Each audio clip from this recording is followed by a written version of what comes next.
माई God too much पता नहीं कितना क जलील कराना है अमरीका नूं इस बंदे ने ट्रंप ने ना सानू समझ आउंदी इहदी ना दुनिया नूं समझ आउण डई रात नूं होर कुछ कहंदा है दोपहर नूं होर कुछ कहंदा है शाम नूं होर कुछ कह के सौंदा है ओ वेखण डे हो पर तुसां की वेखना है तुसां ते अखां ते पट्टियां बनियां ने सर ये पट्टियां नहीं है ग्लासेस हैं इसके अंदर से हमें नजर भी आता है ਉਹ ਜੇ ਨਜ਼ਰ ਆਉਂਦਾ ਹੈ ਤੇ ਫਿਰ ਵੇਖਣ ਕੀ ਡਏ ਹੋ ਉਹ ਮਾਰੋ ਇਹਦੀ ਧੌਣ 'ਚ ਦੋ ਮੁਕੀਆਂ ਤੇ ਕੱਢੋ ਇਹਨੂੰ ਵਾਈਟ ਹਾਊਸ ਚੋਂ ਬਾਹਰ एक्सक्यूज मी चाचा जी ਉਹ ਚਾਚਾ ਜੀ ਉਹ ਮੇਰਾ ਜਨਰਲ ਸਟੋਰ ਹੈ ਉਹ ਮੈਂ ਸਾਬਕਾ ਸਦਰ ਹਾਂ ਮੈਂ ਕੋਈ ਗਲੀਆਂ 'ਚ ਮੰਨੀਆਂ ਨਹੀਂ ਉੜਦਾ ओ वेले बंदे नु चाचा जी कहंदे ने एवें मुंह चुक के व्हाइट हाउस च वड़ आंदे हो जाओ जाके किते बटेरियां दी लड़ाई वेखो ਇਹ ਤੂੰ ਨਹੀਂ ਬੋਲਦਾ ਇਹ ਦੌਲਤ ਬੋਲ ਰਹੀ ਏ ਇਹ ਜਿਹੜਾ ਤੂੰ ਸਹੁਰੇ ਦੇ ਪੈਸੇ ਖਾਣਾ ਨਾ ਉਹ ਬੋਲ ਰਹੇ ਨੇ ओ चाचा जी मैं नहीं सौरियां कोलों लैके खांदा साडा अपना बिजनेस है ਉਹ ਜਾਣਨਾ ਮੈਂ ਤੁਹਾਡੇ ਬਿਜ਼ਨਸ ਨੂੰ ਪਿਓ ਤੇਰੇ ਦੇ ਉੱਤੇ ਜ਼ਮੀਨਾਂ ਦੇ ਫਰਾਡ ਦੇ ਕੇਸ ਹੋਏ ओ साडे मुखालफा ने कराया है मैं नहीं लैके खांदा सौरियां कोलों मैं आप बिजनेसमैन बंदा वां अपनी गड्डी दी टैंकी आप फुल करा के आया ਉਹ ਭਾਈ ਤੁਸੀਂ ਕਰਾ ਸਕਦੇ ਹੋ ਟੈਂਕੀਆਂ ਫੁੱਲ ਲੁੱਟ ਮਾਰ ਥੋੜੀ ਕੀਤੀ ਤੁਸੀਂ ਸਾਰੀ ਦੁਨੀਆ 'ਚ ओए असी नहीं करदे लुट मार साडा अपना बिजनेस पूरे अमरीका च फैलिया है अमरीका दे जिन्ने पार्कां च मुंडे भुज्जी दाल वेचदे ने मेरे एजेंट ने ते नाले ए गल ज़हन च रखना चाचा जी ए जिन्ना भी फटियां दे उत्ते लंडा लगदा ओदा भी ठेका साडे कोल है मिस्टर जेरड आप प्रेसिडेंट के दामाद हैं और रखो इस टाइम दमाद अपने कोल अगला बिस्ती करन दिया मुंह ते बह के ਉਹ ਤੂੰ ਬਿਸਤੀ ਦੀ ਗੱਲ ਕਰਨੇ ਹਾਲੇ ਤੇ ਮੈਂ ਤੈਨੂੰ ਜੁਗਤਾਂ ਕਰਨੀਆਂ ਨੇ आप मिस्टर पैरट को कुछ नहीं कह सकते ओ वीरो सोनिया पैरट नहीं जेरड जेरड सॉरी जेरड को ਉਹ ਭਾਈ ਭਾਵੇਂ ਤੂੰ ਪੈਰਟ ਹੈ ਤੇ ਜੈਰਟ ਹੈ ਤੇ ਭਾਵੇਂ ਹਾਕੀ ਦਾ ਕੈਰਟ ਹੈ ਤੇਰੇ ਵਰਗੇ ਮੁੰਡੇ ਦਾ ਸਹੁਰਾ ਖੋਤੀ ਰੇੜੀ ਦੀ ਰੇਸ ਤੇ ਪੈਸੇ ਲਾ ਰਿਹਾ ਹੁੰਦਾ एक्सक्यूज मी चाचा जी अमरीका दे सदर ने हो ते तुसी उन्हां नु छीदा पिस्तौल ही समझ लिया ਉਹ ਸ਼ਹੀਦਾ ਪਿਸਤੌਲੀਏ ਬਲਕਿ ਸ਼ਹੀਦਾ ਟੱਲੀਏ ਬਲਕਿ ਸ਼ਹੀਦਾ ਬਰਫ ਵਾਲਾ ਹੈ। ਦਿਲ ਤੇ ਮੇਰਾ ਕਰਦਾ ਇਹਨੂੰ ਮੈਂ ਧੌਣ 'ਚ ਹੱਥ ਦੇ ਕੇ ਵਾਈਟ ਹਾਊਸ ਚੋਂ ਬਾਹਰ ਕੱਢ ਦਵਾਂ ਫੇਰ ਮੈਂ ਡਰਨਾ ਕੂੜ ਜਾਏਗਾ ਕਿਤੇ ਹੱਥੀ ਨਾ ਪੈ ਜਾਵੇ मिस्टर ओबामा जो काम तुम्हारी सारी पार्टी नहीं कर सकी वो तुम अकेले कैसे कर सकते हो ਤੇ ਤੂੰ ਕਦ ਲਈ ਰੋਜ਼ 5 ਨਾਨ ਤੇ 3 ਪਲੇਟਾਂ ਛੋਲਿਆਂ ਦੀ ਖਾਣਾ ਹੈ ਕਿਸ ਵੇਲੇ ਫਾਈਲ ਫੜਾਉਣ ਲੱਗਿਆ ਕੱਢ ਲੈ ਪਿਸਤੌਲ ओह माय गॉड आप प्रेसिडेंट के मुतालिक ऐसी बात कर रहे हैं ਉਹ ਮੈਂ ਵੀ ਪ੍ਰੈਜ਼ੀਡੈਂਟ ਹੀ ਸਾਂ ਮੈਂ ਕਿਸ ਵੇਲੇ ਵੀ ਤੁਹਾਡੀਆਂ ਵਰਦੀਆਂ ਗਾਇਬ ਕਰਾ ਸਕਣਾ ले भाई चाचा करा इन्हां दियां वर्दियां गायब ਓਏ ਅੱਲਾ ਤੋਂ ਡਰ ਉਹ ਵਾਈਟ ਹਾਊਸ ਦਾ ਧੋਬੀ ਮੇਰਾ ਵਾਕੋ ਵੀ ਇਹਨਾਂ ਦੀਆਂ ਵਰਦੀਆਂ ਧੁੱਪਣ ਜਾਣਦੇ ਜ਼ਰਾ 200 ਰੁਪਇਆ ਮੈਂ ਲਾਉਣਾ ਧੋਬੀ ਨੂੰ ਉਹਨੇ ਵਰਦੀਆਂ ਹੀ ਗਾਇਬ ਕਰ ਦੇਣੀਆਂ ओ माय गॉड ओए बुलाओ ओए अब्बा जी नु किथे चले गए ने किधरे लैटरीन च सौ ही ना गए होन ਉਹ ਸੌਣਾ ਕਿੱਥੇ ਉਹਨੇ ਉਹਦੀਆਂ ਤੇ ਨੀਂਦਰਾਂ ਹੀ ਉੱਡੀਆਂ ਨੇ ਕਿਸੇ ਮੁਲਕ ਦੇ ਤਰਲੇ ਲੈਣ ਡਿਆ ਹੋਣਾ ਮਾਫੀਆ ਮੰਗਣ ਡਿਆ ਹੋਣਾ ਅੱਗੇ ਗਿਆ ਸੀ ਚੀਨ ਮਾਫੀਆ ਮੰਗਣ ਉੱਥੇ ਦੋਵਾਂ ਗੋੜਿਆਂ 'ਚ ਹੱਥ ਰੱਖ ਕੇ ਬੈਠੇ ओह नो ਉਹ ਤੇ ਹੋਰ ਕੀ ਕਿਸੇ ਹੋਰ ਮੁਲਕ 'ਚ ਜਾਂਦਾ ਤੇ ਆਕੜ ਆਕੜ ਕੇ ਤੁਰਦਾ ਹੈ। ਚੀਨ ਜਾ ਕੇ ਇੰਜ ਬੈਠਾ ਸੀ ਜਿਵੇਂ ਦਵਾਈ ਲੈਣ ਆਇਆ ਹੈ। ਉਹ ਭਾਜੀ ਸਾਨੂੰ ਕੀ ਸੁਣਾਣ ਡਏ ਹੋ ਅਸੀਂ ਮੁਲਾਜ਼ਮ ਬੰਦੇ ਆ ਅਸੀਂ ਕੀ ਕਰ ਸਕਦੇ ਆ ਉਹ ਕਰਨਾ ਤੁਸੀਂ ਕੀ ਹੈ ਸਾਥ ਦਿਓ ਮੇਰਾ ਤੇ ਇਹਨੂੰ ਫੜ ਕੇ ਵਾਈਟ ਹਾਊਸ ਚੋਂ ਕੱਢੋ ਬਿਸਤੀ ਕਰਾ ਕੇ ਰੱਖਤੀ ਸਾਰੀ ਆ ਸਵੇਰੇ ਮੈਨੂੰ ਹਾਲੀ ਫੋਨ ਆਇਆ ਨੇਤਨਯਾਹੂ ਦੀ ਬੀਵੀ ਦਾ ਫੋਨ ਆਇਆ ਵਿਚਾਰੀ ਦਾ ਰੋਣ ਡਈ ਸੀ ਵਿਚਾਰੀ ਮੈਂ ਕਿਹਾ ਭਾਬੀ ਰੋਣ ਡੇ ਉਹ ਪਿਆਜ਼ ਕੱਟਣ ਡੇ ਕਹਿੰਦੀ ਨਹੀਂ ਭੈਣ ਓਬਾਮਾ ਗੱਲ ਇਹ ਹੋਈ ਆ ਕਿ ਟਰੰਪ ਨੇ ਫੋਨ ਕਰਕੇ ਤੇ ਮੇਰੇ ਖਾਵੰਦ ਨੂੰ ਬਹੁਤ ਗਾਲਾਂ ਕੱਢੀਆਂ वो तो फोन मेरे सामने ही कीता है ਉਹ ਤਾਂ ਮੈਨੂੰ ਉਸਨੇ ਦੱਸਦਾ ਕੂੜਾ बहुत अच्छे असी प्रेसिडेंट दे मुलाजम हाँ असी काहदे लई मुफ्त च मुखबरियां करते फिरिए ਆ ਫੜੋ ਇਹ 20 ਰੁਪਏ ਤੇ ਅੱਗੋਂ ਤੋਂ ਜਦੋਂ ਇਹੋ ਜੀ ਗੱਲ ਹੋਵੇ ਮੈਨੂੰ ਫੌਰਨ ਫੋਨ ਕਰਨਾ ਤੁਸੀਂ ਸ਼ਾਬਾਸ਼ ਏ, ਐਡੇ ਮਹਿੰਗਾਈ ਦੇ ਦੌਰ ਦੇ ਚ ਜ਼ਮੀਰ ਵੇਚਣ ਦੇ 20 ਰੁਪਏ ਉਹ ਸ਼ੁਕਰ ਕਰ ਤੈਨੂੰ 20 ਰੁਪਏ ਦੇ ਰਿਹਾ, ਵਰਨਾ ਜ਼ਮੀਰ ਫਰੋਸ਼ ਨੂੰ ਤੇ ਜੁੱਤੀਆਂ ਵੱਜਦੀਆਂ ਹੁੰਦੀਆਂ। 20 ਰੁਪਏ ਨੂੰ ਏਡਾ ਈਜ਼ੀ ਨਾ ਲੈ। 20 ਰੁਪਏ ਦਾ ਸ਼ਿਕੰਜਵੀ ਦਾ ਗਲਾਸ ਆ ਜਾਂਦਾ ਹੈ, 20 ਰੁਪਏ ਦੀ ਬਾਬੇ ਦੀ ਕੁਲਫੀ ਆ ਜਾਂਦੀ ਏ, 20 ਰੁਪਏ ਦਾ ਛੋਟਾ ਬਿਸਕਟ ਦਾ ਪੈਕੇਟ ਆ ਜਾਂਦਾ ਹੈ। ਸੌਰੀ ਭਾਜੀ, ਅਸੀਂ ਇਹ ਕੰਮ 50,000 ਤੋਂ ਥੱਲੇ ਨਹੀਂ ਕਰ ਸਕਦੇ। ਨਾ ਤੁਹਾਡੀ ਨਾ ਮੇਰੀ, 25 ਰੁਪਏ ਲੈ ਲਓ। ओबामा साहब, जे तुसी पैसे ਵਧਾਣੇ ਚਾਹੁੰਦੇ ਹੋ ਤੇ ਨਾ ਤੁਹਾਡੇ 25 ਰੁਪਏ ਤੇ ਨਾ ਸਾਡੇ 50,000, ਕੱਢੋ 50 ਰੁਪਏ। यार आखिया बंदा बन जा ना पंगे लै घड़ी घड़ी हटदा ही नहीं ये नीतू। ये मैनू लगदा इन्हें हुण मेरे कोलों डांगा खाणियां। जदों सुलह वाली गल थोड़ी जी अगे बदन लगदी है फिर कोई ना कोई छुद नहीं छड़ दिंदा। ਅੱਬਾ ਜੀ ਤੁਸੀਂ ਗੁੱਸਾ ਨਾ ਕਰੋ, ਡਾਕਟਰ ਨੇ ਕਿਹਾ ਕਿ ਤੁਸੀਂ ਗੁੱਸਾ ਨਹੀਂ ਕਰਨਾ। ਉਹ ਪੁੱਤ ਮੇਰਿਆ ਗੁੱਸਾ ਕਿਵੇਂ ਨਾ ਕਰਾਂ। ਅਬੇ ਤੇ ਸਹੀ ਲੋਕਾਂ ਦੀਆਂ ਗਾਲਾਂ ਤੇ ਸੁਣ ਜਰਾ। ਤੁਹਾਨੂੰ ਕੀ ਪਤਾ ਹੋਵੇ ਬੰਬ ਪ੍ਰੂਫ ਗੱਡੀ 'ਚ ਫਿਰਨਾ ਵਾ। ਔਰੇ ਕਿੱਡੀ ਕਿੱਡੀ ਜ਼ੋਰ ਦੀ ਲੋਕੀ ਗਾਲਾਂ ਕੱਢਣ ਦੇ ਨੇ, ਫਿਰ ਗੱਡੀ 'ਚ ਆ ਵੜਦੀਆਂ ਗਾਲਾਂ। ਉਤੋਂ ਇਰਾਨੀਆਂ ਨੂੰ ਚੈਨ ਨਹੀਂ ਆਉਂਦੇ ਆ, ਬੰਦਾ ਲਿਹਾਜ਼ ਹੀ ਕਰ ਲੈਂਦਾ। ਅੱਗੇ ਸੁਪਰ ਪਾਵਰ ਏ, ਚਲੋ ਸੁਪਰ ਪਾਵਰ ਨੂੰ ਵੀ ਗੋਲੀ ਮਾਰੋ, ਇਹ ਹੀ ਬੰਦਾ ਸੋਚ ਲੈਂਦਾ ਅੱਗੇ ਬਜ਼ੁਰਗ ਏ। ਬਜ਼ੁਰਗ ਤੇ ਮੰਦਾ ਚੰਗਾ ਵੀ ਕਹਿ ਲਵੇ ਤੇ ਬੰਦਾ ਕੋ ਢੀਠ ਹੋ ਕੇ ਦੰਦ ਕੱਢ ਛੱਡਦਾ। ਉਹ ਦੰਦ ਕੱਢਣ ਦੀ ਬਜਾਏ ਦੰਦ ਖੱਟੇ ਕਰਨ ਟਰੇ ਆ। ਬੰਦਾ ਪੁੱਛੇ ਕੀ ਜ਼ਰੂਰਤ ਸੀ ਬਹਿਰੀਨ ਤੇ ਕੁਵੈਤ ਤੇ ਹਮਲਾ ਕਰਨ ਦੀ। ਉਹ ਪੰਗਾ ਪਹਿਲੇ ਤੁਸੀਂ ਲੈਂਦੇ ਹੋ। ਨਾ ਤੁਹਾਡੇ ਕੋਲ ਚੱਜ ਦੀ ਜੰਗ ਹੋਣ ਡਈ ਆ, ਨਾ ਚੱਜ ਦੇ ਮੁਜ਼ਾਕਰਾਤ ਹੋਣ ਡੇ। ਤੁਹਾਨੂੰ ਬੜੀਆਂ ਗੱਲਾਂ ਆਉਂਦੀਆਂ ਚਾਚਾ ਜੀ। ਉਹ ਪੁੱਤ ਤੂੰ ਕਦ ਲਈ ਉਹਨੂੰ ਚਾਚਾ ਕਹਿਣ ਦੇ ਆ, ਦੁਸ਼ਮਣ ਮੇਰੇ ਨੂੰ। ਉਹ ਅੱਬਾ ਹੀ ਮੇਰਾ ਇੱਕ ਚਾਚਾ ਕੋੜਾ ਤੇਲ ਵੇਚਦਾ ਸੀ, ਉਹਦੀ ਸ਼ਕਲ ਇਹਨਾਂ ਨਾਲ ਬੜੀ ਮਿਲਦੀ ਏ। ਇਹੋ ਜਿਹੇ ਬੰਦੇ ਕੌੜਾ ਤੇੜੀ ਵੇਚਦੀ ਆ, ਮਿੱਠਾ ਇਹਨਾਂ ਕੋਲੋਂ ਵਿਕਦਾ ਵੀ ਨਹੀਂ। ਓਏ ਅਮਰੀਕਨ ਲੋਕ ਹੋ ਤੁਸੀਂ, ਕੌੜਾ ਤੇਲ ਕਮ ਸੇ ਕਮ ਸਰੋਂ ਦਾ ਹੀ ਕਹਿ ਦਿਓ। ਔਰ ਤੁਸੀਂ ਟੈਨਸ਼ਨ ਨਾ ਲਵੋ ਚਾਚਿਓ, ਅਸੀਂ ਮੁਆਇਦੇ ਦੇ ਬਿਲਕੁਲ ਕਰੀਬ ਆ। ਉਹ ਪਤਾ ਮੈਨੂੰ, ਇੰਨਾ ਹੀ ਕਰੀਬ ਹੋ ਤੁਸੀਂ ਜਿਵੇਂ ਬੰਦਾ ਕੇਟੂ ਪਹਾੜ ਦੇ ਥੱਲੇ ਖਲੋ ਕੇ ਕਵੇ ਮੈਂ ਚੋਟੀ ਕੇ ਬਹੁਤ ਕਰੀਬ ਹੂੰ। ਵਾਹ ਮੇਰਿਆ ਮਾਲਕਾ, ਥੋੜੇ ਜਿਹੇ ਹੌਲੇ ਕੀ ਪਏ ਆ, ਮੁਖਾਲਫ ਸਾਨੂੰ ਕੁੱਦ ਪੈਣ ਡਏ ਆ। ਆਪਣੀ ਬਿਹਤਰੀਨ ਟੀਮ ਭੇਜੀ ਸੀ ਮਜ਼ਾਕ ਰਾਤ ਵਾਸਤੇ। ਬਿਹਤਰੀਨ ਟੀਮ ਕਿਹੜੀ? ਰਿਸ਼ਤੇਦਾਰ ਸਾਰੇ ਇਕੱਠੇ ਕਰਕੇ ਲੈ ਗਿਆ ਸਾ ਉੱਥੇ। ਇੰਜ ਲੱਗਣ ਡਿਆ ਸੀ ਜਿਵੇਂ ਕੁੜੀ ਦੇ ਦਿਨ ਰੱਖਣ ਗਏ ਹੋ। ਉਹ ਨੀਰੀ ਰਿਸ਼ਤੇਦਾਰੀ ਨਾ ਵੇਖ, ਤੈਨੂੰ ਪਤਾ ਨਹੀਂ ਮੇਰੇ ਮੁੰਡੇ ਜੈਰਡ ਦੀਆਂ ਖੂਬੀਆਂ ਦਾ। 6 ਮਹੀਨੇ ਹੋ ਗਏ ਨੇ ਮੇਰੇ ਬਾਥਰੂਮ ਦੀ ਟੂਟੀ ਚੋਂਦੀ ਸੀ। ਇਹ ਉਹ ਬੱਚਾ ਜਿੰਨੇ ਆ ਗਿਆ ਐਸੀ ਟਾਕੀ ਬੰਨੀ ਆ, ਹੁਣ ਕਤਰਾ ਨਹੀਂ ਥੱਲੇ ਡਿੱਗਦਾ। ਤੇ ਸਰ ਹੁਣ ਮੂੰਹ ਧੋਣ ਵਾਸਤੇ ਟੂਟੀ ਦੀ ਬਜਾਏ ਉਹਦੀ ਪੱਟੀ ਖੋਲਦੇ ਹੋ। ਬੰਦੇ ਦਾ ਪੁੱਤ ਬਣ, ਤੈਨੂੰ ਪਤਾ ਨਹੀਂ ਜੈਰਡ ਦੀਆਂ ਖੂਬੀਆਂ ਦਾ। ਮੈਂ ਤੇ ਰੱਬ ਜਾਣਦਾ ਸਾਰੀ ਜ਼ਿੰਦਗੀ ਇਸੇ ਪਰੇਸ਼ਾਨੀ 'ਚ ਕੱਢ ਛੱਡੀ ਕਿ ਫ੍ਰਿਜ ਦੇ ਅੰਦਰ ਵੀ ਬਲਬ ਬਲਣ ਡਏ ਨੇ, ਬਿੱਲ ਕਿਉਂ ਨਾ ਵਧੇ। ਇਹ ਤੇ ਇਸ ਬੱਚੇ ਨੇ ਮੈਨੂੰ ਦੱਸਿਆ ਕਿ ਅੱਬਾ ਜੀ ਜਦੋਂ ਫ੍ਰਿਜ ਦਾ ਬੂਹਾ ਢੋਈਏ ਤੇ ਬੱਤੀ ਬੁੱਝ ਜਾਂਦੀ ਆ। ਇਹ ਤੇ ਏਡਾ ਕਰਮਾਂ ਵਾਲਾ ਜਵਾਈ ਆ ਮੇਰਾ, ਜਦੋਂ ਦਾ ਸਾਡੇ ਘਰ ਆਉਣ ਲੱਗਾ ਹੁਣ ਸਾਡੇ ਘਰ ਬਿੱਲੀ ਡਰਦੀ ਨਹੀਂ ਆਉਂਦੀ। ਉਹ ਆਂਦੀ ਆ ਇਹਨਾਂ ਦੇ ਚੂਹੇ ਹੀ ਬੜੇ ਤਗੜੇ ਨੇ, ਇੱਥੇ ਕੀ ਲੈਣ ਜਾਣਾ। ਅੱਬਾ ਜੀ ਉਹ ਵੀ ਦੱਸੋ ਜਿਹੜਾ ਮੈਂ ਤੁਹਾਨੂੰ ਦੱਸਿਆ ਕਿ ਕੈਚਅਪ ਵਾਲੀ ਪੂੜੀ ਟੱਕ ਵਾਲੇ ਪਾਸਿਓਂ ਖੋਲੀ ਦੀ। ਕਿਆ ਬਾਤ ਹੈ ਪੁੱਤ ਤੇਰੀ, ਕਿਆ ਬਾਤ ਹੈ। ਇਹਨਾਂ ਨੂੰ ਇਹ ਹਾਸਦ ਲੋਕ ਨੇ, ਐਵੇਂ ਮੂੰਹ ਚੁੱਕ ਕੇ ਅੰਦਰ ਆ ਵੜਦਾ ਸਿਰਫ ਕੀੜੇ ਕੱਢਣ ਵਾਸਤੇ। ਉਹ ਇਹਨੂੰ ਇਜਾਜ਼ਤ ਕੌਣ ਦਿੰਦਾ ਅੰਦਰ ਆਉਣ ਦੀ? ਓਏ ਇਜਾਜ਼ਤ ਹੁਣ ਤੈਨੂੰ ਲੈਣੀ ਪਏਗੀ ਸਾਡੇ ਕੋਲੋਂ। ਇਰਾਨ ਦੇ ਖਿਲਾਫ ਤੂੰ ਜੰਗੀ ਕਾਰਵਾਈ ਕਰ ਹੀ ਨਹੀਂ ਸਕਦਾ ਜਦੋਂ ਤੱਕ ਕਾਂਗਰਸ ਇਜਾਜ਼ਤ ਨਹੀਂ ਦੇਗੀ। ਸਾਡੇ ਕੋਲੋਂ ਤਾਂ ਚਲੋ ਮੈਨੂੰ ਇਹ ਹੀ ਉਮੀਦ ਸੀ, ਪਰ ਆ ਜਿਹੜੇ ਮੇਰੇ ਆਪਣੇ 4 ਰਿਪਬਲਿਕਨ ਅਰਕਾਨ ਨੇ ਵੋਟ ਦਿੱਤਾ ਨਾ ਮੇਰੇ ਖਿਲਾਫ, ਇਹ ਮੈਨੂੰ ਬੜਾ ਦੁੱਖ ਆ, ਇਹ ਬੜਾ ਦੁੱਖ ਆ। ਸਾਰੀ ਰਾਤ ਮੈਂ ਸੁੱਤਾ ਨਹੀਂ। ਹਾਲਾ ਮੁੰਡੇ ਨੇ ਕਿਹਾ ਕਿ ਅੱਬਾ ਜੀ 2 ਜਲੇਬੀਆਂ ਪੀ ਲਵੋ ਤੇ ਲੀਂਦਰ ਆ ਜਾਏਗੀ। ਮੈਂ ਕਿਹਾ ਨਹੀਂ ਪੁੱਤਰ, ਸ਼ੂਗਰਬਾਜ਼ੀ ਹੈਗੀ ਹੋਣਾ ਇਸ ਵੇਲੇ।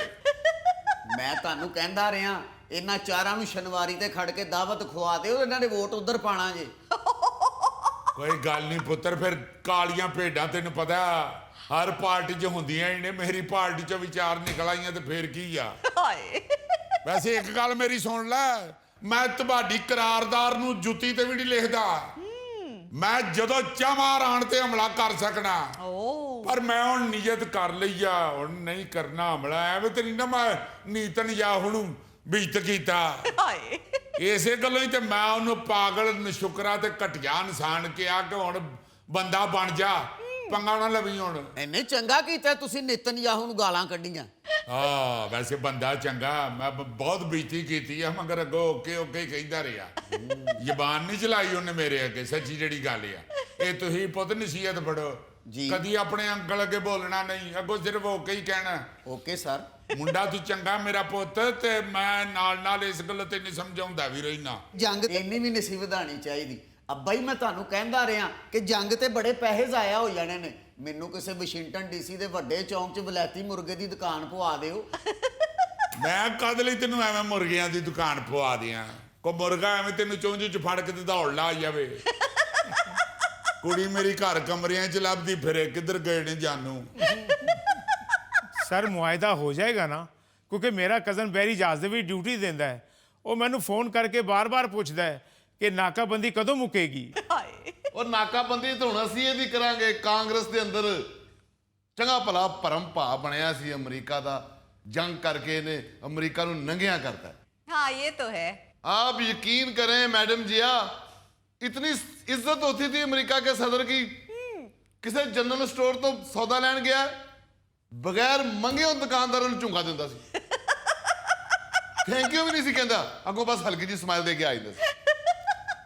ਕਿਸੇ ਦੁਕਾਨ ਤੋਂ ਸਾਈਕਲ ਕਿਰਾਏ ਤੇ ਲੈਣੀ ਅਮਰੀਕਾ ਦੇ ਸਦਰ ਨੇ, ਉਹਨਾਂ ਨੇ ਸ਼ਨਾਖਤੀ ਕਾਰਡ ਵੀ ਨਾ ਵੇਖਣਾ। ਉਹਨੇ ਕਹਿਣਾ ਲੈ ਜਾ ਭਰਾ, ਸਾਨੂੰ ਪਤਾ ਤੂੰ ਸਦਰ ਹੈਗਾ ਸਾਡਾ। ਇਹ ਪਿਛਲੇ ਰੋਜ਼ਿਆਂ ਦੀ ਗੱਲ ਏ, ਮੈਂ ਜਦੋਂ ਸਮੋਸੇ ਲੈਣ ਗਿਆ ਉਹਨੇ ਮੈਨੂੰ ਚਟਨੀ ਦੇ 2 ਲਿਫਾਫੇ ਦਿੱਤੇ। ਇੱਕ ਬੰਦੇ ਨੇ ਮੇਰੇ ਸਾਹਮਣੇ ਦਰਜਨ ਸਮੋਸੇ ਲਏ ਨੇ, ਉਹਨੂੰ ਇੱਕੋ ਲਿਫਾਫਾ ਦਿੱਤਾ ਹੈ। ਮੈਂ ਹਾਲਾਂਕਿ 6 ਸਮੋਸੇ ਲਏ ਨੇ ਤੇ ਮੈਨੂੰ 2 ਦੇਤੇ। ਹਾਏ ਹਾਏ, ਗੁਰਬਤ ਨਹੀਂ ਤੇਰੇ ਅੰਦਰੋਂ ਗਈ, ਗੁਰਬਤ ਨਹੀਂ ਗਈ। ਓਏ ਕੂੜਾ, ਇਹ ਗੁਰਬਤ ਨਹੀਂ, ਇਹ ਇੱਜ਼ਤ ਵਾਲੀ ਗੱਲ ਏ। ਝੁੰਗਾ ਹਾਲਾਂਕਿ ਹੁੰਦਾ, ਕੁਝ ਵੀ ਨਹੀਂ ਹੁੰਦਾ ਝੁੰਗਾ, ਲੇਕਿਨ ਇੱਜ਼ਤ ਵਾਲੀ ਗੱਲ ਹੈ ਕਿ ਅਗਲਾ ਦਿੰਦਾ ਝੁੰਗਾ। ਕਿਹੜਾ ਝੁੰਗਾ ਲੈ ਕੇ ਬੈਠੇ ਹੋ ਚਾਚਿਓ? ਇਹ ਮੈਂ ਸਵੇਰੇ ਜੂਸ ਦਾ 1 ਡੱਬਾ ਲੈਣ ਗਿਆ, ਇੱਕ ਦੇ ਪੈਸੇ ਦਿੱਤੇ ਨੇ, ਉਹਨੇ ਮੈਨੂੰ 2 ਜੂਸ ਦੇ ਡੱਬੇ ਦਿੱਤੇ ਨੇ। ਇਹ ਇੱਜ਼ਤ ਨਹੀਂ, ਇਹ ਖੌਫ ਹੈ। ਝੁੰਗਾ ਇੱਜ਼ਤ ਹੈ, ਕੋਈ ਪੂਰਾ ਡੱਬਾ ਦੇ ਦੇਵੇ ਤੇ ਉਹ ਖੌਫ ਹੈ। ਪੁੱਤ ਗੁੱਸਾ ਨਾ ਕਰੇ, ਤਾਂ ਦਿਮਾਗ ਹਿੱਲ ਗਏ ਆ ਜਦੋਂ ਦੀ ਇਹਦੀ ਸਦਾਰਤ ਮੁੱਕੀ ਆ ਨਾ, ਭੌਂ ਗਏ ਆ ਵਿਚਾਰਾ।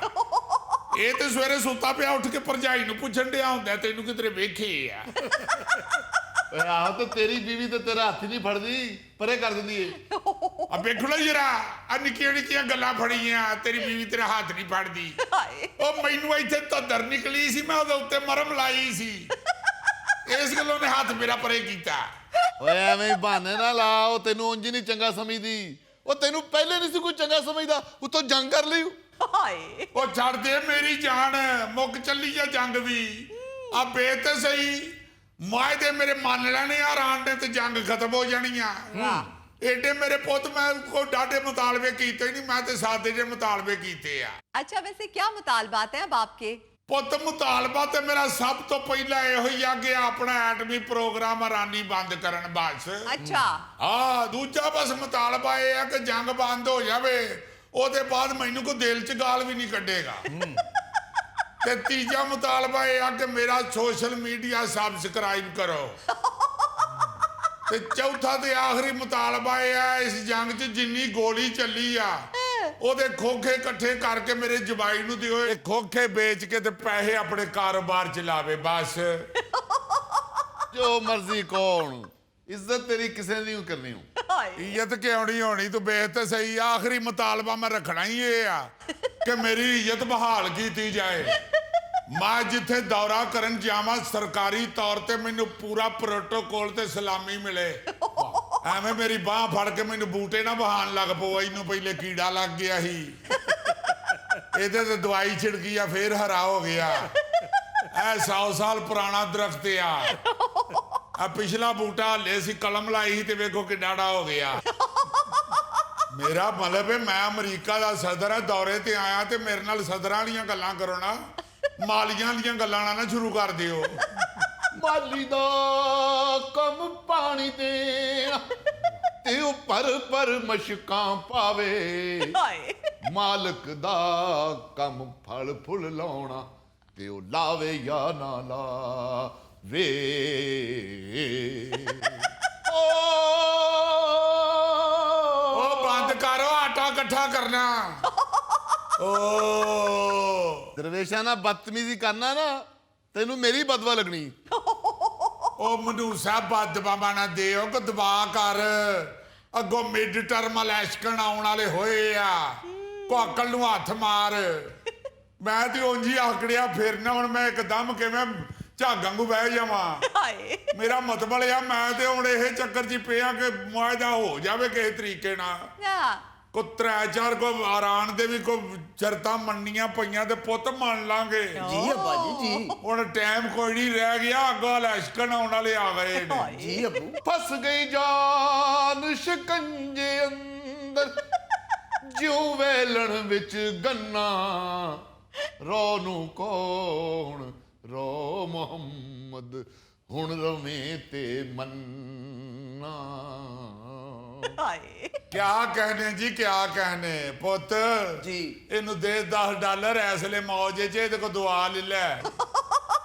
ਹੁਣ ਆਇਆ ਨਾ ਆਪਣੀ ਔਕਾਤ ਚ, ਹੱਦ ਤੇ ਤੈਨੂੰ ਪੰਜ ਬਾਈਡਨ ਦੀ ਬਦਵਾ ਲੱਗਣੀ ਏ। ਓਏ ਅੱਲਾ ਕੋਲੋਂ ਖੈਰ ਮੰਗੋ ਚਵਲੇ। ਉਹ ਸਹੀ ਕਹਿ ਰਿਹਾ ਮੈਂ, ਜਿਹੜਾ ਬਾਬਾ ਟੁਰਦਾ ਟੁਰਦਾ ਡਿੱਗ ਪਵੇ ਨਾ, ਉਹਦੀ ਬਦਵਾ ਬੜੀ ਭੈੜੀ ਲੱਗਦੀ ਊ। ਅੱਬਾ ਜੀ ਤੁਸੀਂ ਸਹੀ ਕਹਿੰਦੇ ਸੋ, ਇਹ ਤੇ ਵਾਕਈ ਮਨੂਸ ਹੈ। ਤੁਹਾਨੂੰ ਜਿਹੜਾ ਕੋਈ ਚੰਗੀ ਗੱਲ ਸਮਝਾਵੇ ਨਾ, ਤੁਸੀਂ ਉਹਨੂੰ ਮਨੂਸ ਹੀ ਕਹਿੰਦੇ ਹੋ। ਉਹ ਇਹਦਾ ਤਾਂ ਦਿਮਾਗ ਖਰਾਬ ਸੀ, ਤੁਸੀਂ ਵੀ ਪਾਗਲ ਹੋ ਸਾਰੇ। ਹਾਏ ਇਹ ਜਿਹੜਾ ਤੁਸੀਂ ਮਸ਼ਹੂਰ ਕਰਦੇ ਫਿਰਦੇ ਹੋ ਨਾ ਚਾਚਾ ਟਰੰਪੂ ਪਾਗਲ, ਇਹਦਾ ਦਿਮਾਗ ਨਹੀਂ ਠੀਕ। ਆ ਹੁਣ ਜਿਹੜੀ ਮੈਂ ਤੈਨੂੰ ਖਬਰ ਸੁਣਾਉਣੀ ਹੈ ਨਾ, ਤੈਨੂੰ ਮਿਰਚਾਂ ਲੱਗ ਜਾਣੀਆਂ, ਮਿਰਚਾਂ। ਮੈਡੀਕਲ ਰਿਪੋਰਟ ਮੇਰੀ 100/100 ਆਈ ਆ, ਓ ਬਲਕਿ ਪਲੱਸ ਨੰਬਰਾਂ 'ਚ ਪਾਸ ਹੋਇਆ ਮੈਂ। ਵਾਹ ਡਾਕਟਰਾਂ ਨੇ ਆਖਿਆ ਕਿ ਬਿਲਕੁਲ ਠੀਕ ਆ ਚਾਚਾ ਟਰੰਪੂ। ਅੱਛਾ ਜੀ। ਦਿਮਾਗ ਵੀ ਇਹਦਾ ਬਿਲਕੁਲ ਠੀਕ ਆ। ਵਾਹ। ਇਹ ਭਾਵੇਂ ਹੱਥ ਛੱਡ ਕੇ ਗੱਡੀ ਚਲਾਏ, ਇਹਨੂੰ ਕੋਈ ਪਰਵਾਹ ਨਹੀਂ। वाकई मिस्टर ट्रम्प आपने मेडिकल टेस्ट भी पास कर लिया है। ਮੈਂ ਨਾ ਪੁੱਤ 30/30 ਨੰਬਰ ਆਇਆ। ਵਾਹ। 120 ਸਵਾਲ ਪੁੱਛਿਆ ਡਾਕਟਰਾਂ, ਇੱਕ ਨਹੀਂ ਗਲਤ ਜਵਾਬ ਦਿੱਤਾ ਮੈਂ। वाह जी वाह ਉਹ ਤੂੰ ਬੂਟੀ ਕਰਾਨਾ ਐਵੇਂ ਨਹੀਂ ਪਾਸ ਹੁੰਦਾ, ਜਾਂ ਡਾਕਟਰ ਤੇਰੇ ਨਾਲ ਲੜਿਆ ਹੈ। ਵੇਂਦਾ ਜਾ ਤੂੰ ਹੁਣ ਚਾਚਾ ਟਰੰਪੂ ਕਰਦਾ ਕੀ। ਮੈਂ ਤੇ ਪੁੱਤ ਮੁਤਾਲਬਾ ਕਰਤਾ, ਮੈਂ ਕਿਹਾ ਗੱਲ ਸੁਣੋ ਮੇਰੀ, ਹਾਂ। ਐਤਕੀ ਜਿੰਨੇ ਵੀ ਸਦਰ ਤੇ ਨਾਇਬ ਸਦਰ ਦਾ ਇਲੈਕਸ਼ਨ ਲੜਨਾ, ਸਾਰਿਆਂ ਦਾ ਪਹਿਲੇ ਟੈਸਟ ਹੋਣਾ ਚਾਹੀਦਾ। ओ ਅਬੇਂਦੀ ਜਾ ਬੇਟਾ ਤੂੰ, ਸਵਾਏ ਚਾਚੇ ਟਰੰਪੂ ਦੇ ਨਾ ਸਾਰਿਆਂ ਫੇਲ ਹੋ ਜਾਣਾ। ਇਹ ਪੁੱਤ ਮੈਨੂੰ ਤਾਂ ਡਾਕਟਰ ਨੇ ਕਿਹਾ ਕਿ ਮੈਂ ਪਹਿਲਾ ਬੰਦਾ ਵੇਖਿਆ ਆਪਣੀ ਪੂਰੀ ਸਰਵਿਸ 'ਚ ਜਿਨੇ 30 ਦੇ 30 ਨੰਬਰ ਲਏ ਆ, 120 ਦੇ 120 ਸਵਾਲ ਠੀਕ ਜਵਾਬ ਦਿੱਤੇ ਆ। वाह ਮੈਨੂੰ ਬੜੀ ਦਾਤ ਦਿੱਤੀ ਉਹਨੇ, ਬਲਕਿ ਮੈਨੂੰ ਨਾਲ ਉਹਨੇ ਦਰਾਜ ਚੋਂ ਕੱਢ ਕੇ ਇੱਕ ਲੋਲੀਪੌਪ ਵੀ ਦਿੱਤੀ।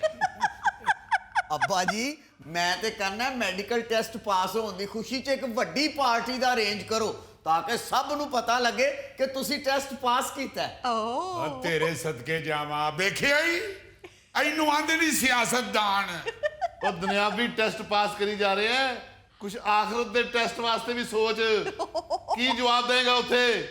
ਇਹ ਡਾਲਰ, ਇਹ ਅਸਲਾ ਤੂੰ ਨਾਲ ਨਹੀਂ ਲੈ ਕੇ ਜਾਣਾ, हाय ਦੁਨੀਆ ਦਾ ਮਾਲ ਇੱਥੇ ਹੀ ਰਹਿ ਜਾਣਾ। हाय ਉਹ ਤੈਨੂੰ ਕਿਸੇ ਨੇ ਨਹੀਂ ਸੁਣਾਇਆ, ਸਿਕੰਦਰ ਜਬ ਗਏ ਦੁਨੀਆ ਸੇ ਦੋਨੋਂ ਹਾਥ ਖਾਲੀ ਥੇ। ਪਰ ਤੈਨੂੰ ਕਿਹਨੇ ਸੁਣਾਇਆ ਹੋਣਾ ਹੈ? ਉਹ ਤੂੰ ਕਿਤੇ ਥੜਿਆਂ ਤੇ ਬਵੇਂ ਤੇ ਤੈਨੂੰ ਕੋਈ ਸੁਣਾਵੇ ਨਾ।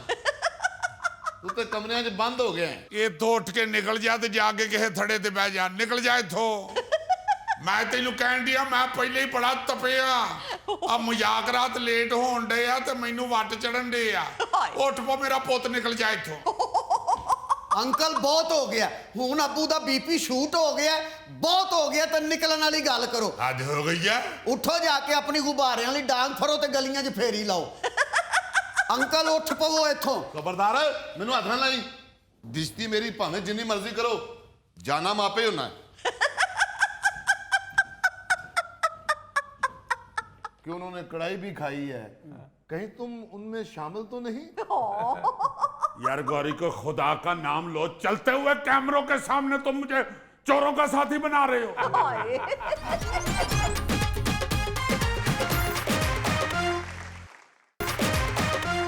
नायरीन, आज डायरेक्ट पेशे खिदमत है खबर। वाह लाहौर में ईद उज ज़हा पर कुर्बानी का गोश्त इकट्ठा करने वाले बाप बेटे ने 1 करोड़ से जायद की वारदात कर डाली। पुलिस ने सीसीटीवी फुटेज की मदद से गोश्त जमा करने की आड़ में घरों की रैकी करने वाले मुलजमान को गिरफ्तार कर लिया। ओहो, इतने जालिम चोर 1 करोड़ भी ले गए और गोश्त भी ले गए। ते होर तेरा की ख्याल है 1 करोड़ गिन के जेब च पा के ते उन्होंने गोश्त वापस कर दिता होना? बाजी ये रख लो, उन्हें गोगा आएगा उन्होंने दे देना। इतनी अकल कहाँ होती है चोरों को? तुम्हारा कहने का मतलब यह है कि उनके पास चूंकि 1 करोड़ आ गया था तो उनको अकल करनी चाहिए थी। वो कहते कि जी अब तो हम अमीर हो गए, हम मुस्तहिक नहीं रहे, आप अब किसी मुस्तहिक को दे दीजिएगा। और भाई जी वो जो गोश्त लेके गए थे, दोपहर को उन्होंने उसकी कढ़ाई बनाई है, चंगी तरह खादा है, अच्छा रेस्ट किया है, फिर 12-1 बजे वो जागे ने, ਉਹਦੇ बाद वो फिर घोड़ियां ते काठियां पा के निकले ने। यार तुम्हें कैसे पता सारी तफसील का कि उन्होंने कढ़ाई भी खाई है? कहीं तुम उनमें शामिल तो नहीं? यार गौरी को खुदा का नाम लो, चलते हुए कैमरों के सामने तुम मुझे चोरों का साथी बना रहे हो। पुलिस ने वैसे तो तुम्हारी बात पे यकीन नहीं करना, लेकिन अगर कर लिया तो फिर वैसे भी ये सारा कुछ खबर की तफसील में लिखा हुआ है, मैं को पल्ले से नहीं सुना रहा। अच्छा खबर की बाकी तफसील भी सुन लो ताकि बाकी चीजें भी तुम्हें एक ही बार में पता चल जाएं। बिल्कुल ठीक। ठीक है। लाहौर के इलाके डिफेंस में ईद के दूसरे दिन ये वारदात हुई है। अच्छा और अच्छी बात यह है कि पुलिस ने इस बाप बेटे को गिरफ्तार कर लिया है। पुलिस के मुताबिक दोनों बाप बेटा ईद के रोज साइकिलों पर सवार होकर मुख्तलिफ घरों की रैकी करते रहे अच्छा और कुर्बानी का गोश्त भी मांगते रहे। इसी बहाने घरों के हालात का जायजा लेते रहे। फिर उन्होंने घरों को मार कर लिया जिनके मालिक ईद मनाने बाहर गए हुए थे। फिर वारदात से पहले भी उन्होंने 2-3 बार घर की घंटी बजाकर अहले खाना घर में है या नहीं पता किया। वाह वाह वाह जिस घर से अंदर से रिस्पांस नहीं आया, गेट फलांग के घर में दाखिल हो गए अच्छा और तकरीबन 1 घंटे तक अंदर मौजूद रहे। वहां से उन्होंने 1 करोड़ रुपए मालियत के जेवरात, घड़ियां, गैर मुल्की करेंसी और दीगर कीमती सामान चोरी किया। घोड़ियां तो रख के निकल गए। फिर ये अपने काम में इतने को पक्के थे कि वारदात के बाद भी दोनों मुलजमान मुख्तलिफ घरों से कुर्बानी का गोश्त भी इकट्ठा करते रहे ताकि किसी को उन पे शक ना हो। करोड़ भी उसी साइकिल के थैले में और कुर्बानी का गोश्त भी उसमें। जी जी, कई नोटां ਨੂੰ ਤੇ ਗੋਸ਼ਤ ਦਾ ਖੂਨ ਵੀ ਲੱਗਾ ਸੀ। यार वो नोट ते गोगे नु दे जांदे। ਇਹਨੂੰ ਕਦ ਲਈ ਦੇ ਜਾਂਦੇ जी? उनको खून लगा हुआ था और उनको खुद पसीना आया हुआ था। घर जाके उन्होंने फिर घर वालों को बताया कि ये हमारी खून पसीने की कमाई है। लेकिन पुलिस ने जब सीसीटीवी फुटेज देखनी शुरू की तो उनका सुराग मिल गया और पकड़े भी गए। इसके बाद पुलिस ने उनको जब थाने में मजीद ईदी देकर ईद मुबारक कहा तो उन्होंने चोरी का सारा सामान पेश कर दिया। आपको पता ही है फिर पुलिस वाले किस तरह ईद मुबारक कहते हैं। ओ माय गॉड, मुझे भी 1-2 आदमियों पे शक हुआ था ईद वाले दिन वो गोश्त के बहाने घरों में झांक रहे थे। नहीं क्योंकि तुम्हारे घर में झांक के तो वो ये मालूम करना चाह रहे होंगे कि खाने वाली शह वंडदा भी है कि आप ही खा जाता है। बहरहाल ये वाकया पढ़ के ना जी तो मुझे ऐसे महसूस हुआ है कि जो 2 नंबर लोग हैं, नेगेटिव लोग हैं, जो उन्होंने हर वो काम कर छोड़ा है कि इंसान दूसरे की मदद करते हुए घबराए। आप देखे ना कि गोश्त के बहाने यार आप लोग रैकी कर रहे हैं। अब जाहिर है ये खबर मीडिया पे आ गई है और जिसने सुन ली है या पढ़ ली है जी अगली ते जेड़ा भी ਉਹਦੇ ਘਰੋਂ ਗੋਸ਼ਤ ਲੈਣ ਆਏਗਾ ਪਹਿਲੇ ਅੰਦਰੋਂ ਮਸ਼ੀਨ ਲਿਆ ਕੇ ਉਹਨੂੰ ਚੈੱਕ ਕਰੇਗਾ। ਇਹਦੇ ਕੋਲ ਕੋ ਪਿਸਤੌਲ ਸ਼ਸਤੌਲ ਤੇ ਨਹੀਂ ਹੈ ਜੀ। ਉਹਦੇ ਬਾਅਦ ਉਹਨੂੰ ਕਹੇਗਾ ਕਿ ਮੂੰਹ ਪਰੇ ਕਰ ਲੈ, ਅੰਦਰ ਨਹੀਂ ਵੇਖਣਾ, ਮੂੰਹ ਪਰੇ ਕਰ। ਉਹਦਾ ਮੂੰਹ ਪਰੇ ਹੋਏਗਾ ਤੇ ਲਿਫਾਫੇ 'ਚ ਗੋਸ਼ਤ ਪਾ के ਤੇ इंज फड़ा देगा। आप देखे ना पहले लिफ्ट लेने के बहाने वारदातें शुरू हुई थी। हाँ जी सर। ये चोर डाकू सड़कों पे खड़े हो जाते थे, गाड़ियों को मोटरसाइकिलों को हाथ देते थे कि भाई जी जरा मेहरबानी करो अगले चौंक च ला देना। अगले चौंक च जाके जिहदी गड्डी हुंदी सी ओनू ला देंदे हन या मोटरसाइकिल खो के निकल जाते सन। और ये वारदातें इतनी फैल गई थी कि हर दूसरा बंदा मुतासर हुआ था जी। अब आप देख लें कि 99% लोग जो है ना जी वो लिफ्ट नहीं देते। जो लिफ्ट मांग रहा हो उसको घूर के गुजर जाते हैं। बिल्कुल ऐसा ही है। बल्कि घर जाके दस दे भी ने कि अम्मी मैनू रस्ते च ना वड्डियां वड्डियां मुछां वाले भाई ने हाथ दिता सी। अगो मां बेचारी कह रही होंदी हाय हाय तू गड्डी ते नहीं सी रोकी। नहीं अम्मी मैं आग्या ते नहीं रोकनी, अगे मामू नहीं हन लुटे गए। अजीजी साहब, ये लिफ्ट देने वाला काम है ही बड़ा गलत। एक दफा ये गोगे ने भी मुझसे लिफ्ट मांगी थी, मैंने तरस खा के इसको लिफ्ट दी। तरस खा के नहीं, समोसा खा के लिफ्ट दी थी। मेरे पास 6 समोसे थे, एक मैंने आपको दिया था। चलो समोसा खा के लिफ्ट दी सी। अजीजी साहब, ਜਦੋਂ ਦਾ ਇਹਨੂੰ ਮੈਂ ਆਪਣੇ ਮੋਟਰਸਾਈਕਲ ਤੇ ਬਿਠਾਇਆ ਨਾ, ਉਸ ਤੋਂ ਬਾਅਦ ਮੋਟਰਸਾਈਕਲ ਮੇਰੀ ਕਦੀ ਇੱਧਰ ਨੂੰ ਜਾਂਦੀ ਏ ਕਦੀ ਇੱਧਰ ਨੂੰ ਜਾਂਦੀ। ਉਹ ਭਾਈ ਜੀ ਇਹ ਤੇ ਨਵੀਂ ਮੋਟਰਸਾਈਕਲ ਤੇ ਬਹਿ ਜਾਵੇ ਤੇ ਮਹੀਨੇ ਬਾਅਦ ਮੋਟਰਸਾਈਕਲ ਧਮਾਲ ਪਾਣੀ शुरू कर देती है। इसी तरह पिछले साल लाहौर के इलाके गुलबर्ग में होम डिलीवरी की आड़ में वारदातें शुरू हुई थी। अच्छा। बकायदा एक गैंग पकड़ा गया था। वो भी ऐसे ही करते थे कि घरों में बेल बजाते थे, अगर कोई निकल आता था तो उससे पहले तो पूछते थे कि भाई जी तुसी आर्डर दिता है। अच्छा। जो कहंदा है ना नहीं भाई जी अही ते नहीं दिता, तुहाडे बच्चे किसे ना दिता होवे। नहीं भाई जी साडे घर ते कोई होर है ही नहीं, मैं कल्ला वां। अच्छा कल्ले हो ते आओ फिर अंदर चलिए। अगर बंदा पूछ ही लेंदा है कि काहदे लई अंदर भाई तू मेरा फूफी दा पुत्र भरा है, कहंदा नहीं नहीं नहीं मैं तुहाडा पिस्तौल भरा वां, चलो शाबाश। और कई लोगों ने ऐसी भी वारदातें की हैं कि सच्ची मुच्ची अगर किसी ने सामान कोई मंगवाया है हाँ जी। और वो सामान कोई भारी है, कोई जो डिलीवरी आई है, हाँ। वो अंदर रखने के बहाने जाके चेक चुक कर लेते थे और फिर वारदात डाल लेते थे। और गुलबर्ग पुलिस ने जब इन डिलीवरी बॉयज को गिरफ्तार किया तो उनके पास इस इलाके के कई घरों के पार्सल मौजूद थे। यानी वो अपना होमवर्क मुकम्मल रखते थे कि कहीं पकड़े गए तो ये कह देंगे कि हम तो सामान या पार्सल देने आए थे। सही। तो साल पार्सल सच्ची मुच्ची का लेके जाते थे, उन्होंने खुद ही बनाए हुए थे ऐसे पार्सल। जी जी जी। इस तरह वो पकड़े जाने से पहले कोई 13 वारदातें कर चुके थे। अच्छा। अजीजी इस मसले में मैं तो बहुत मुतात हूँ। गुड। मैंने कभी डिलीवरी नहीं मंगाई। जुमेरात के जुमेरात महल्ले वाले खुद ही मुझे दे जाते हैं। कोई बिरयानी, कोई कोरमा, कोई खीर, कोई दाल रोटी। इसका मतलब है गौरी तुम मोहतात नहीं हो, तुम मलंग हो। एहलिया मौजूद है तो फिर सिनेमा जाकर नफसियाती टाइप फिल्म देखने की क्या जरूरत है। वाह वाह वाह, ये जुमला आपने भाभी से कह दिया था? तभी तो आज तक बोलचाल बंद है।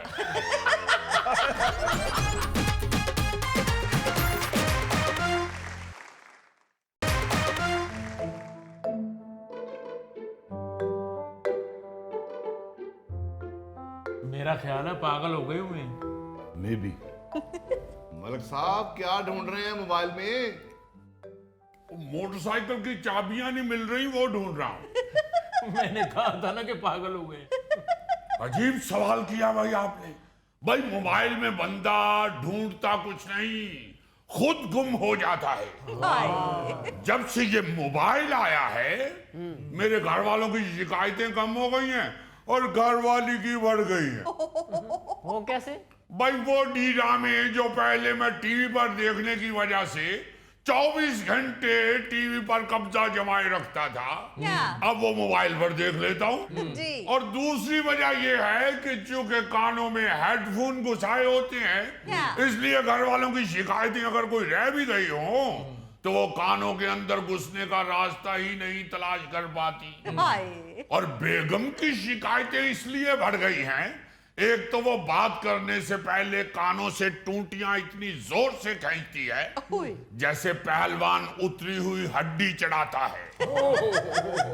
कई दफा तो कान भी साथ उतरते उतरते बचा है भाई। इसलिए शिकायतें डायरेक्ट कानों से दिमाग तक पहुंचती है। दूसरे उसे लगता है कि अब मैं उसे टाइम नहीं देता, उसका सारा टाइम मोबाइल खा जाता है। हालांकि मैंने उसे बताया भी है कई दफा कि भाई मोबाइल आने से पहले भी तो मैं तुम्हें इतना ही टाइम देता था जितना अब देता हूं, लेकिन वो नहीं मानती। पहले उसकी तोपों का रुख मेरी दोस्तों की जानिब रहता था, अब मोबाइल की जानिब रहता है। तो आप दिया करें ना बेगम को टाइम। अरे मियाँ, अब कौन किसी को टाइम देता है? एक ही घर के अंदर 5 अफराद भी बैठे हो तो सबने अपना अपना मोबाइल पकड़ा होता है। हाँ जी। बाखुदा अगर आप पूरे फैमिली के सीन को देखें तो यूं लगता है जैसे मैट्रिक के पर्चे हो रहे हैं। कोई किसी की तरफ देख ही नहीं रहा। भाई मैट्रिक के पर्चे करते हुए तो फिर बूटी के लिए किसी को ताक झांक कर लेते थे। मोबाइल हाथ में हो तो कोई किसी को नहीं देखता, सब अपने अपने मोबाइल में लगे होते हैं। वैसे तो अब मैं बेगम को टाइम देना भी चाहूं तो वो खुद टाइम नहीं लेती, क्योंकि अगर मैं कहूं कि चलिए भली मानस चल के कोई फिल्म देख आते हैं, नई फिल्म लगी है, वो कह दिया रहने दीजिए बकवास फिल्म है, मैंने नहीं देखना। ओ भाई, मैं कहता हूं कि अभी फिल्म देखने के बगैर तुम इतनी बारीकी से कैसे तबसरा कर सकती हो? कह दिया रहने दीजिए, सोशल मीडिया पे सब कुछ देख लिया। बहुत लोग बैठे हुए हैं बताने के लिए कि कौन सी फिल्म में कौन सा नक्श है और कौन सी फिल्म फ्लॉप हो गई है और कौन सी फिल्म बिल्कुल डब्बा। भाई बगैर फिल्म देखे उसमें से 1001 कीड़े निकालती हैं। मैं माफी चाहता हूं मुजफ्फर, आपकी बात नहीं हो रही। आप कहीं सोचे कि 1000 कीड़ा तो हो गया, 1001 कहीं मेरी तरफ इशारा तो नहीं? नहीं भाई, 1001 कीड़ा निकालती हैं और फिल्मों का ऐसी बारीकी से पोस्टमार्टम करती हैं कि भाई क्या कहने। ओ मैंने कहा बहुत अच्छी हॉरर मूवी लगी हुई है, चल के देखते हैं।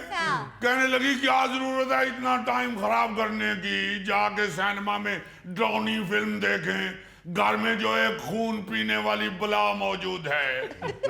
मैंने कहा ऐसे तो ना कीजिए, अब हम आपको बला लगना शुरू हो गए हैं। ऐसे तो फिर हम भी कह सकते हैं कि भाई जब घर में अहलिया मौजूद है तो फिर सिनेमा जाकर नफसियाती टाइप फिल्म देखने की क्या जरूरत है? वाह वाह वाह, ये जुमला आपने भाभी से कह दिया था? तभी तो आज तक बोलचाल बंद है।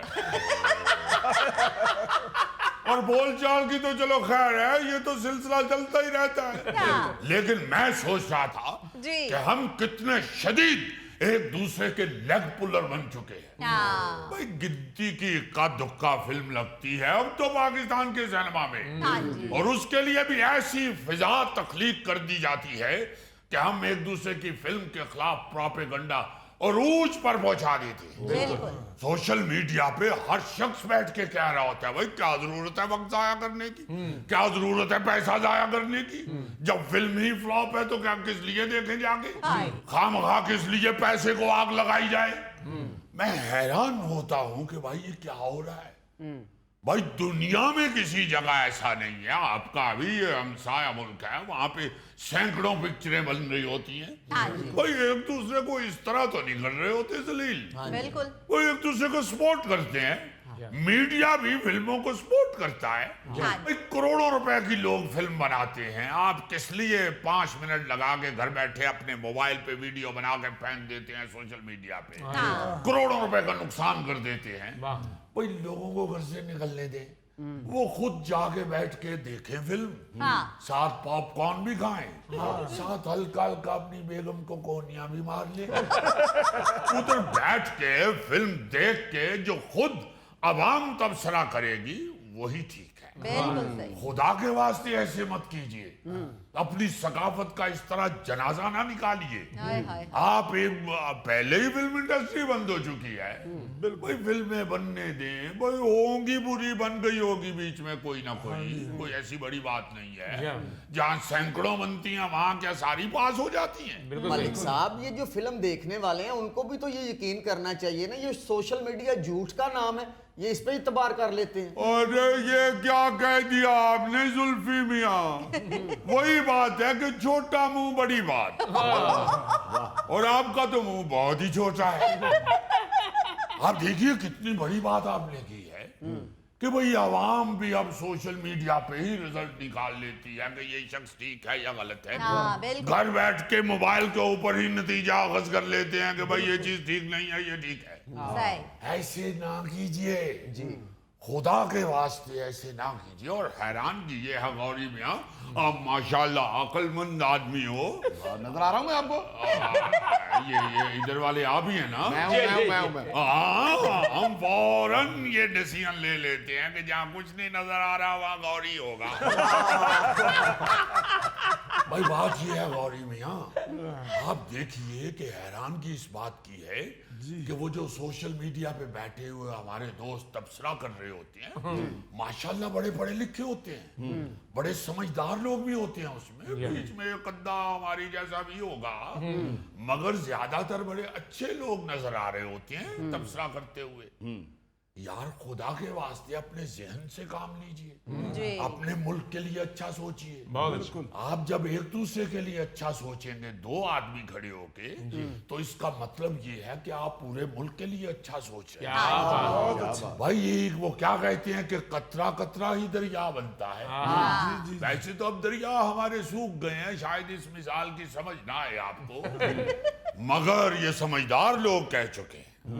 भाई देखिए बात ये है कि आप बैठते हैं, बिल्कुल आप जाके फिल्म देखे, आके खुदा के वास्ते इस तरह के नतीजे मत निकालिए कि लोग घरों से निकले ही ना। और आप देखिए उनमें जो जितने भी लोग इधर तबसरा कर रहे हैं, 95% 95% जो लोग हैं, हमें मालूम है कि उनका ना कोई फिल्म इंडस्ट्री से ताल्लुक है जी, ना कोई उनका ऐसा कोई आर्ट से ताल्लुक है। बिल्कुल भाई व्यूअर के तौर पे आप बैठ के फिल्म देखते हैं और आके आप भरपूर तबसरा ऐसे कर देते हैं जैसे पाकिस्तान की नंबर 1 फिल्म हीर रांझा आपने ही बनाई थी।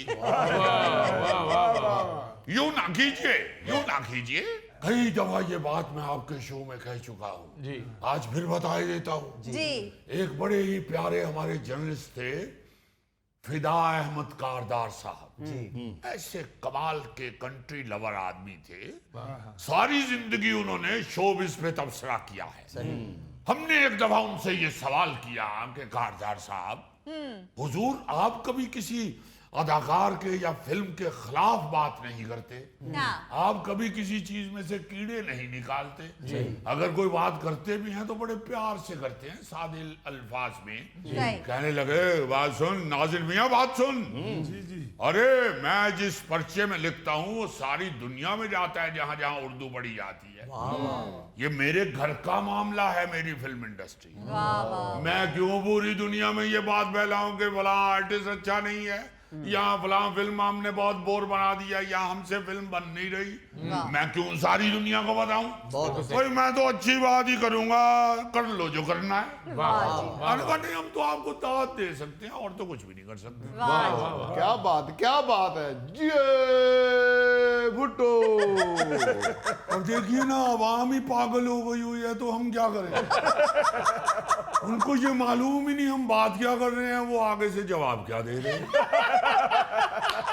ऐसे लोगों के घर में अपनी हंडिया जल जाए ना तो कहते हैं भाई हुकूमत नहीं ठीक। नहीं भाई, सेहत की जरूरत होती है यार, तुम्हें अपनी पड़ गई है, पैसे की जरूरत होती है। यार सारे नलायक लोग हो तुम। डंगर तो मैं कह नहीं सकता आप लोगों को क्योंकि उर्दू प्रोग्राम है।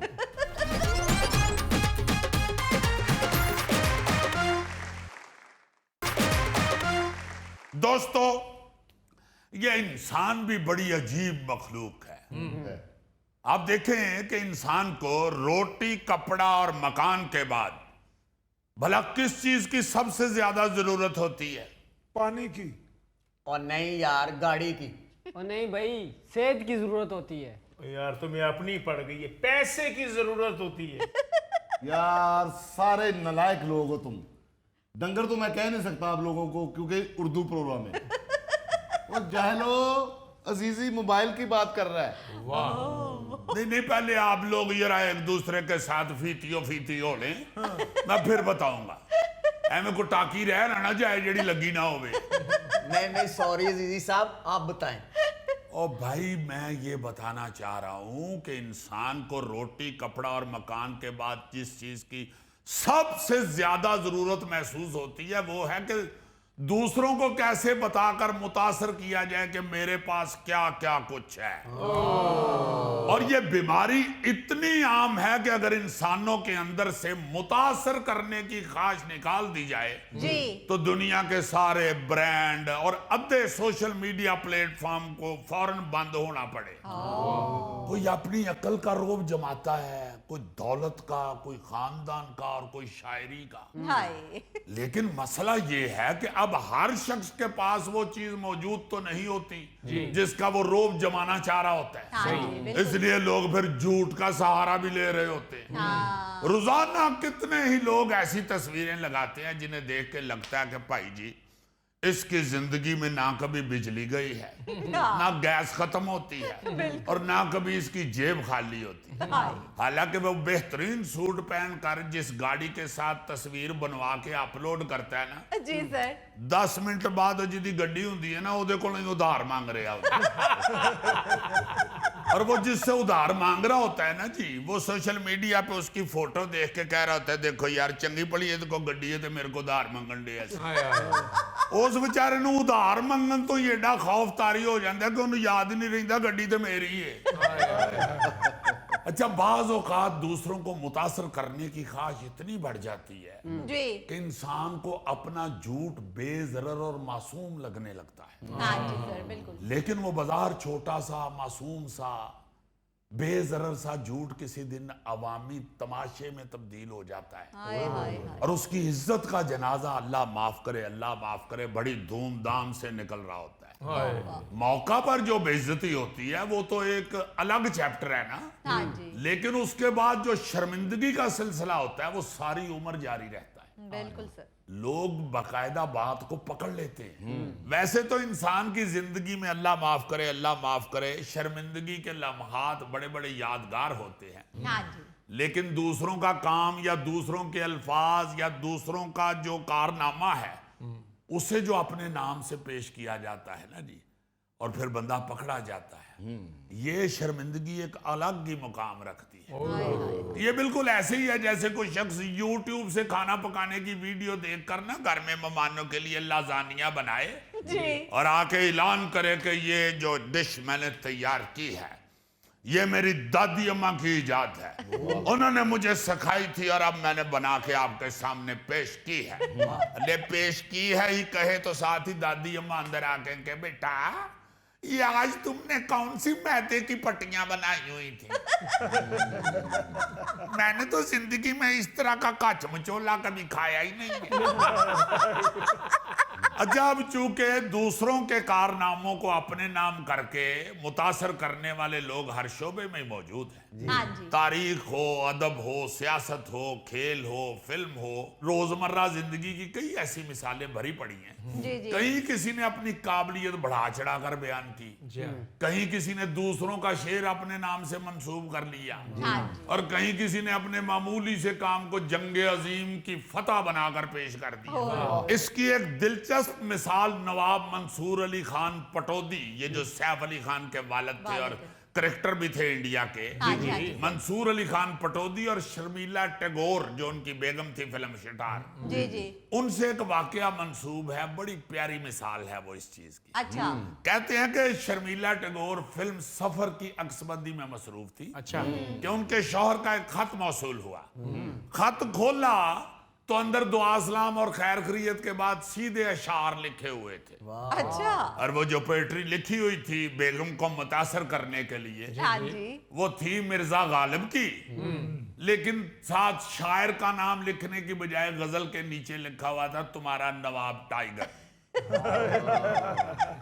और वो गजल थी दिले नादा तुझे हुआ क्या है, आखिर इस दर्द की दवा क्या है। अब अगर किसी खातून का शौहर अचानक इसके लिए शायरी करने लगे तो खुश होना बनता है, खास तौर पर जब शायर एक नामवर करेक्टर हो और शायर ना हो, और अचानक ऐसी शायरी करने लगे कि गालिब भी कबर में करवटें बदलनी शुरू कर दी। अच्छा, शर्मिला टैगोर साहिबा ने गालिबन ये सोचा कि मोहब्बत के समंदर में डूबकर टाइगर पटौदी के अंदर एक नया शायर जन्म ले चुका है। शर्मिला टैगोर भी बड़ी खुश हुई। अच्छा। उन्हें लगा कि क्रिकेट के मैदान में धूम मचाने वाला शख्स अब अदब के मैदान में भी छिक्के मारेगा। ऐसी कमाल गजल दिले नादा तुझे हुआ क्या है, आखिर इस दर्द की दवा क्या है। इसी खुशी में वो अपने साथी अदाकारों फेरोज खान और राजेश खन्ना के सामने वो खत लेके गई। अच्छा। और अपने दुपट्टे का आंचल दांतों में दबा के उन्हें बड़े फख्र से वो गजल सुनाने लगी। उनका मकसद तो ये था कि उन्हें भी पता चले जरा कि मेरा शौहर सिर्फ अजीम करेक्टर ही नहीं है बल्कि अजीम शायर भी है। मगर किस्मत को कुछ और ही मंजूर था। जैसे ही शर्मिला टैगोर ने कहा कि ये शेर नवाब साहब ने मेरे लिए लिखे हैं और पढ़ना शुरू कर दिया सारा, अब पहला शेर सुनते ही राजेश खन्ना ने मुंह दूसरी तरफ कर लिया, लेकिन फेरोज खान खिलखिलाकर हंस पड़े। इतना हंसे कि कुर्सी से नीचे गिर गए। शर्मिला टैगोर बड़ी हैरान हुई कि नवाब साहब ने सीरियस शायरी की है तो ये क्यों हंसी से लोटपोट हो रहे हैं। आखिर नवाब साहब की शायरी में ऐसी क्या मजाहिया बात है। आखिरकार फिरोज खान ने उस राज से पर्दा उठाया और कहा कि बीबी ये शेर नवाब साहब के नहीं बल्कि मिर्जा गालिब के हैं। होए होए होए, बस फिर वही आंचल जो शर्मिला टैगोर ने अपने दांतों में दबाया हुआ था ना शर्म और खुशी से, वही दुपट्टा फिर शेर नु बन के रोन लग पे। फिर शर्मिला जी सफर फिल्म की शूटिंग पे थी, उसी फिल्म का गाना शुरू कर लिया होगा। जिंदगी का सफर है ये कैसा सफर, कोई समझा नहीं कोई जाना नहीं। ओ केड़ा गाना गौरी, केड़ा गाना। उस वक्त मोबाइल तो होते नहीं थे। शर्मिला टैगोर साहबा ने राजेश खन्ना को गंडासा लिया होना ते गड्डी च बैठ के घर टुर गए होने। फनकार तो हमने देखे है ना जी कि आपस में यही बहस कर रहे होते हैं कि नहीं यार फलाने दी जुगत सी, नहीं यार इन्हें फलाने ड्रामे च कीती सी, नहीं भाई जी ये अमानुल्लाह खान ने फलाने ड्रामे च कीती सी। यहाँ पे तो सिर्फ जुगत नहीं हजूर, पूरा शेर बल्कि पूरी गजल बल्कि पूरी स्टोरी किसी की होती है और अपने नाम से छाप लेते हैं। हाय हाय हाय। नाज़रीन, ये था आज का हस्बे हाल। इंशाल्लाह आपसे फिर मुलाकात होगी, तब तक के लिए अल्लाह हाफिज।